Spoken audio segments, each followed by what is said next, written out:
Hello everyone, welcome to our Let's Play series of Disco Elysium. This is Colonel RPG as usual, and I'm very happy that you chose to join me today as we talk to Kim and to the lady from the Wild Pines agency. It's not really an agency, it's more like a multinational corporation. But yeah, Kim, his voice is hushed. This is not going quite as I hoped it would, Detective. How did you hope it would go? Honestly, I was expecting you to use your unorthodox technique to keep her off balance and, not volunteer us to be her henchman. Really? I thought it was going so well. This woman is running circles around us. She might have known about your misplaced badge all along, or she's simply an adept improviser. Either way, we've played straight into her hands. What do you propose? That we don't investigate the drug trafficking? No. If there is reasonable suspicion, we must investigate. Otherwise, she could claim we're siding with the Union, or that we're on their take. We'd never hear the end of it. What I propose is, we ask her, then we investigate, briefly. He adjusts his glasses. But do not share the outcome of this investigation with her. We tell her it's done, and demand for her information on the lynching. We could just, find my badge. Oh. He nods slowly. That would be fantastic, but do we have the time? The world is large and your badge is 8 by 6 centimeters. You could request a new one from your station, but that would literally take months. Yeah, let's get back to her then. Wow, the game wants to zoom out here, huh? No, don't worry, if I zoom in, it basically recenters. She takes a sip from her silvery thermal cup. You're back. Good. What can I help you with? Do you know something about these tattoos? I'm gonna show her the photo. That's the man who was killed. She almost takes the photo but then stops. I'm afraid this is a discussion for once we've cleared the lynching question. Why? How is looking at the photo tied to the lynching? Better not tie the forestay to the backstay on this. I hope there is something else I can help you with. Okay. Tell me about this alleged drug trafficking. It's quite straightforward. Someone is using Terminal B to smuggle raw ingredients from the Samar and Isola into Revachol with the Union's blessing. Wild Pines has suspected it for years. Ingredients for what, ma'am? Meth and dextroamphetamine, GBL, and various synthetic psychedelics. Honestly, it might be quicker to say what you can't make from the stuff. Let me get this straight. The materials come from Samara to Revachol through the terminal? Yes. After they clear the terminal, we lose track. The actual production is taking place at various sites in and around Jamrock Quarter, north of here. Wild Pine seems to be well apprised of the local drug trade, ma'am. Do you mean to say the Union also produces the product? Sells drugs, I mean? We're in logistics. It's our business to know. And no. As far as the company knows, the Union does not produce it. They transport the ingredients for a cut. And you want us to investigate? Yes, but you won't get anything out of Evrat and the Dock Workers Union. Still. She raises her bony finger. Every chain has its weak link. Am I going to need bolt cutters for this? Unlikely, officer. I'm talking about the lorries. Once the ingredients reach Jamrock, they're distributed to a network of local manufacturers, well beyond our grasp. But in transit, they may be vulnerable. Perhaps you've noticed that a number of lorries are tangled in a traffic jam at the roundabout just now. Interview the drivers who are still hanging about. One of them might be waiting for a crucial shipment. She gives you a knowing look. Her irises are light green, like the river Esperance in bright daylight, upstream where it's clearer. I'll be explicit. If you find this driver, I will share company secrets with you. What proof do you have that the Union is involved? How do you think they're financing this strike? There are thousands of unpaid dock workers going strong for the 4th month straight. There was a shakedown of local businesses preceding the strike. Many were squeezed to bankruptcy to fund it. With all due respect to these desert cacti, the contents of a few cash registers cannot provide for 2,000 men. The local businesses can scarcely provide for themselves. So you think the strike is being funded with source ingredients from drugs? Precisely. Smuggled out of that very gate at night, most likely, then loaded onto lorries and driven to Jamrock. You simply need to find one driver who will open up to you. Why didn't you come to the RCM earlier? We did. On more than one occasion. Apparently, there's some sort of inter-precinct disagreement about whose jurisdiction this area falls under. Oh, yeah. that? We know the company has launched its own probe into the Union's alleged involvement. We also know it's come up empty. It's not just the RCM. No one's been able to find any hard evidence. Well, She smiles and points towards the roundabout. here's your chance, officers. It's no coincidence the lorries are stranded there like that, is it? No. We asked East Motor Track to raise the drawbridge. The road company is a partner of one of our subsidiaries. However, She pauses, looking to the sea. this is a limited time opportunity. Once the complaint has been processed by the Trade Committee, they'll have no choice but to lower the drawbridge, and the operation will continue. She looks north. Thousands of litres of raw ingredients will pour onto the streets of Revachol. Not the east across the river, but the west. The vulnerable, the weary. Well, at least this solves one mystery. What is that, Lieutenant? Why I had to call East Motor Track and beg them to open the drawbridge for me. I'd wondered since I first drove in, on my motor carriage. I am sorry for the inconvenience, Lieutenant Kitsuragi, but we need them trapped here. This is a unique opportunity.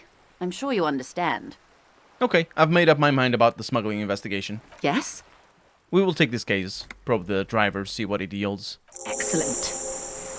She takes a long sip of tea. According to my reports, there are at least 3 lorry drivers lingering near the roundabout. Hopefully one of them will know something. It may come to nothing, or it may just blow the case wide open. I can keep the drawbridge up for a few more days at least. You should have the time you need. In the meantime, let me know if there's any other way I may be of assistance. She takes another long sip from her seemingly bottomless thermal cup.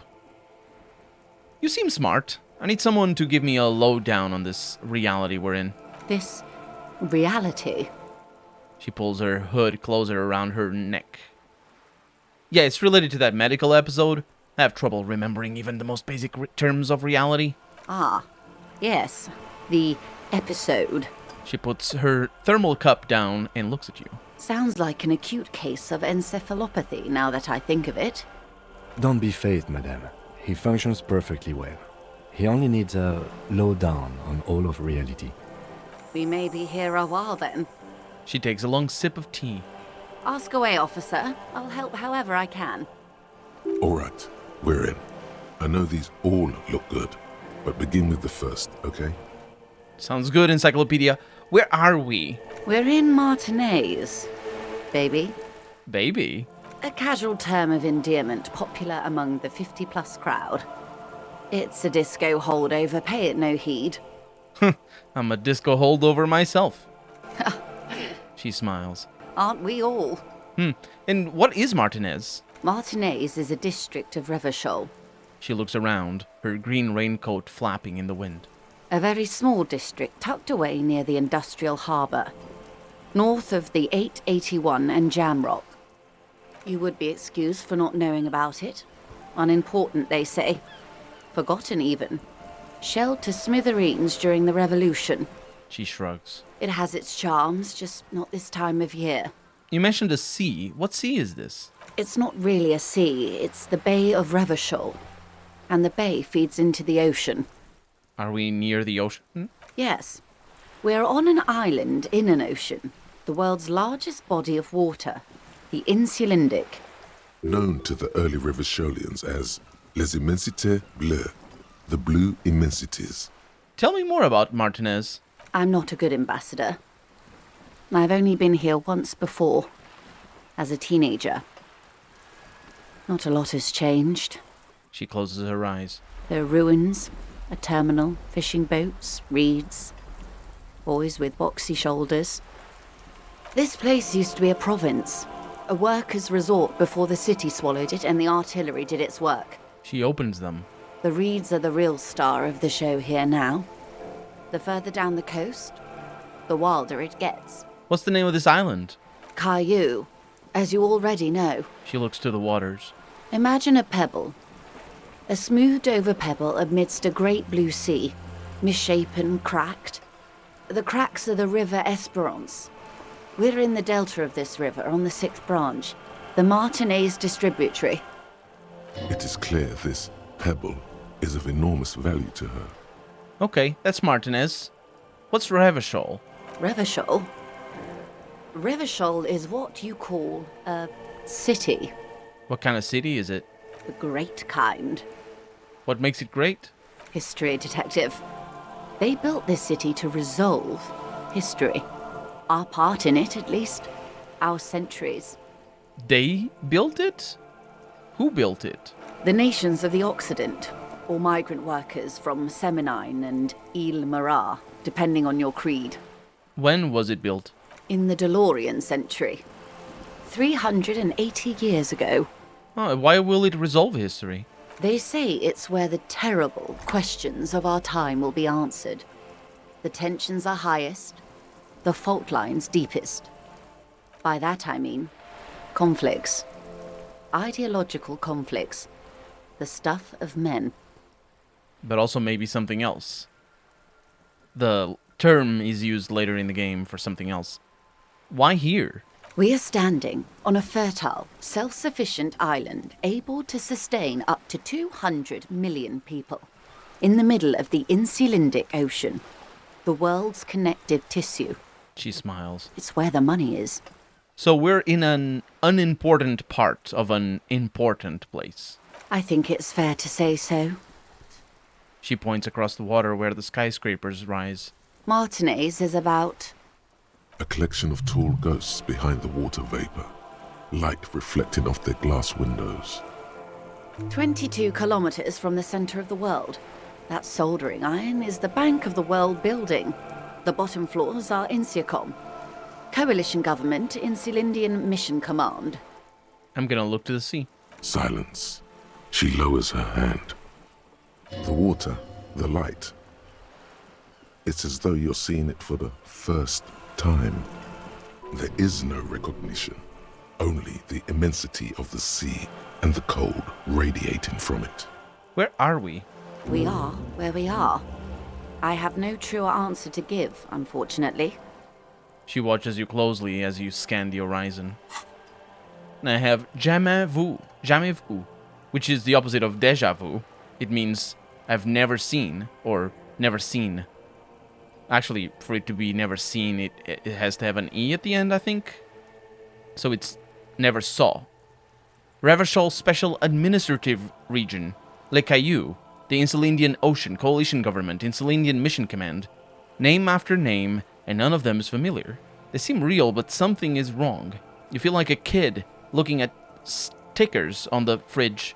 Trouvant, the Apricot Company, World Games 34, you can almost see your hand reaching out for them. Scratch at the corners, see if they peel loose. This feels like the most important of all the thoughts. The one you truly must complete. I wish I could. And I will. It's just gonna take a little while.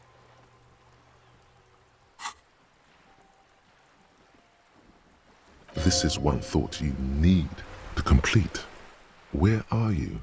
She watches you closely as you scan the horizon. Was there something else you wanted to know? I remember something about a lowdown.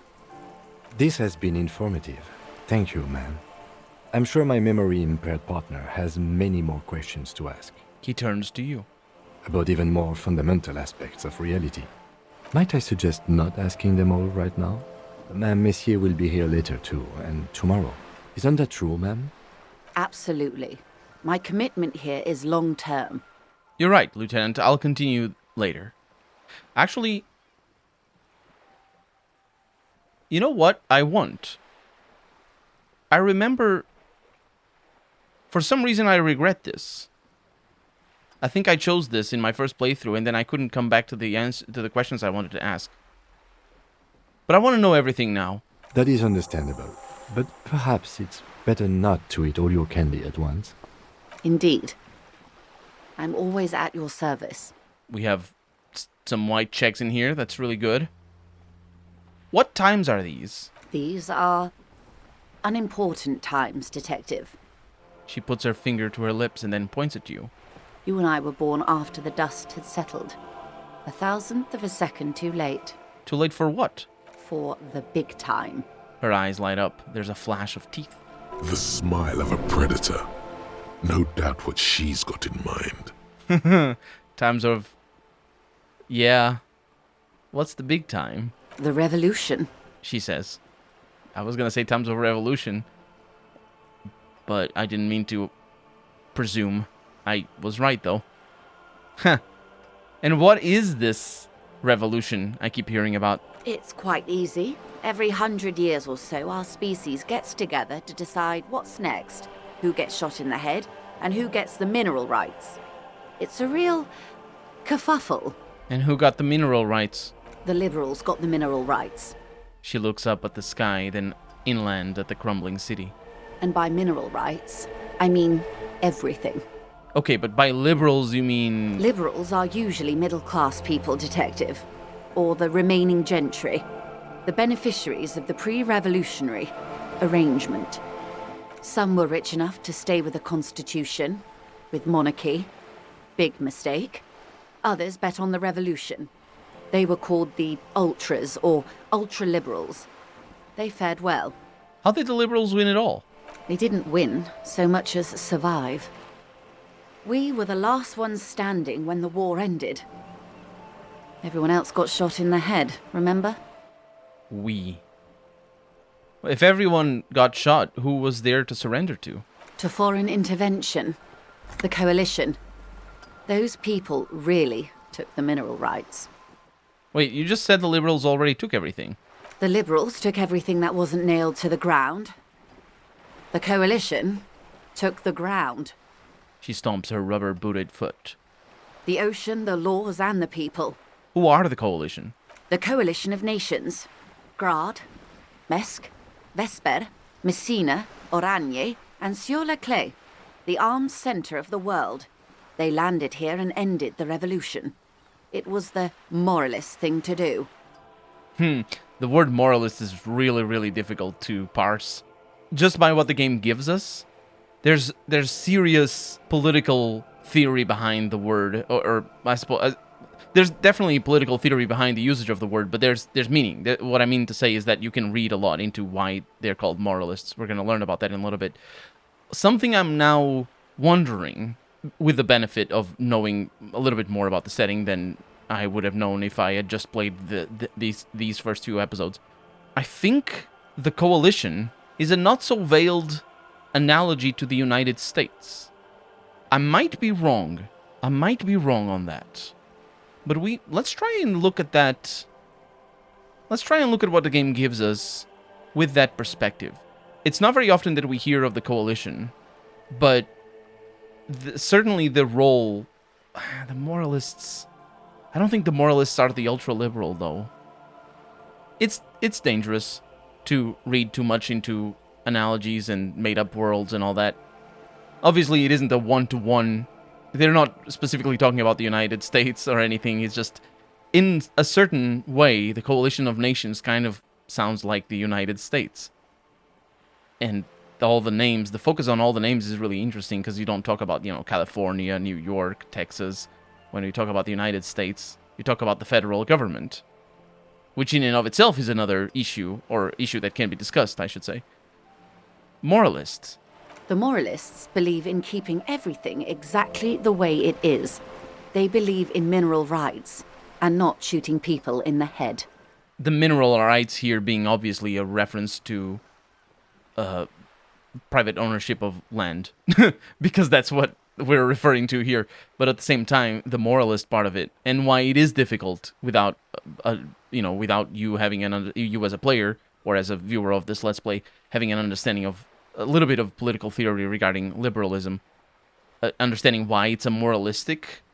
And yeah, the problem is liberalism is not always, especially in modern day, at the time of recording anyway, modern day political discourse, liberalism is not always synonymous with moralism. Although there is a way to understand it like that, oftentimes it is more related to the principles of freedom rather than necessarily to the principles of doing the good thing. But understanding it through the prism of, liberalism wanting to do the good thing is very valuable, I feel. And certainly for this setting and the made-up moralists and all that, definitely that's how they work. They definitely want to be better than other people. Not necessarily because they assume themselves as better, although that there's some trippy things coming up, but mostly because they just, if you want to play as a moralist in this game, you want to do the right thing all the time. But at the same time, and why it is difficult to understand it from a political perspective, at the same time you need to forego wanting to criticize the system. It's two sides of a... It's two different coins, not even two sides of the same coin. It's two different coins altogether. Keeping everything exactly the same, but wanting to be good, are two contrasting ways of being.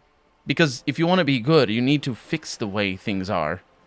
And that's the lesson, I think, that the moralists here in this setting, and that a lot of liberals in real world, although the word itself might mean many different things because it's really complicated, because, political discourse equates liberal with so many different things across the world. But the point is, yeah, that's the distinction between wanting yourself to be a good person and wanting the system to be good is at odds. That those two things are at odds with the moralists in this setting. At least not in the same manner and volume as the others do. They are the long-standing provisional rulers of Revachol now, the coalition government. That's a very interesting caveat right there. Very important as well, but I think it's not stressed hard enough for us to make it a very, very important aspect of the moralists in this game. They do try not to kill other people, although they will also do that every once in a while. The rulers of Revachol, and also the world. These guys are strong. This is their zone of control. They embolden the RCM with crumbs of the same law they took. Technically speaking, you are a moralist. The color of moralism is blue. The official motto of Moral Intern, or Moralist International, is a blue forget-me-not, a piece of grey sky. Unofficial. For a moment, there was hope. Not just technically, practically. For a moment, there was hope. A devout man of the center. She nods. Hard to come by. It's good to have someone who takes a moderate approach to head shooting. In your line of work, I mean. Yeah, there's the distinction there. It's the moralists and the ultra-liberals. They're very, very close together. And obviously, they're all right of center. The moralists and the ultra-liberals and the fascists. And so that's why I say it's not really a political compass. It's just all the freaking things over here, and then it's a lot of... Well, actually, there's nothing down here, if you know what I'm talking about. This game, the approach towards leftist political ideologies tends to skew towards authoritarian, which can be very jarring if you're trying to be more anarchist earlier in the game. You can be anarchist later on, but earlier on, especially your Furies, they will be very tanky in nature. Who got shot in the head? Those would be the communists. Generally speaking, 40 million people got shot in the head during the World Revolution. But the communists, they all got shot in the head. Oh, and the anarchists too. They shot them well. So well, one forgets they even existed. Did the communists and the anarchists shoot back? Did they ever? Before they got shot themselves, they shot 2 million people. Truly a kerfuffle. Oh, ever the centrist. Yeah, it was a kerfuffle, all right. The lieutenant mumbles from behind his notes. Yes, the Insulindian deluge, they call it. Anyone else got shot in the head on the opposite side? Oh, lots of people. Even the king got shot in the head, or thrown beneath a horse, or drowned. Accounts differ. It was unceremonious. She shakes her head. Just as well, he wasn't actually the king. Just the king's nephew. The real king abdicated and lived out a long and productive life as a venture capitalist in Grad. Productive indeed, because that's where production comes from. The game is doing it on purpose. It's a commentary on liberalism. It's the mindset. Smart king. Yes. King Guillaume had a nose for bad PR. He ran before it. What is the expression? Went down? Anyway, Gil got out alive and his nephew Frisell got shot in his place. Him and tens of thousands of his wonderfully fascist kingsmen. It was a wild time. And when was this kerfuffle? The turn of the century revolution? She smiles mischievously. Don't answer it. It's a trick question. The revolution began in '02 on the Isla of Grad, though by the end, nearly the whole world had gotten involved. Who started it? It wasn't a who, but a what. A pandemic of Zarat, a particularly virulent prion disease, which the authorities in Grad proved unable to contain. Then Mazov came along and overthrew the government. Mazov is a communist thinker. I think it's an analog to Marx. There we find a bust of Mazov, and it looks very much like Marx. Although it might be a mashup of figures like Che Guevara and Trotsky and stuff like that. What did this Sarath do? It made people overthrow their governments. Well, really? Of course not. It was a highly infectious microorganism that destroyed brain tissue. The actual causes of the revolution were material. The pandemic only provided the spark. Where did it spread from there? From Revachol and Grad? Not far. The world managed to cauterize itself. Mazov's government was overthrown in '08, and the coalition crushed the Revachol commune 2 years later.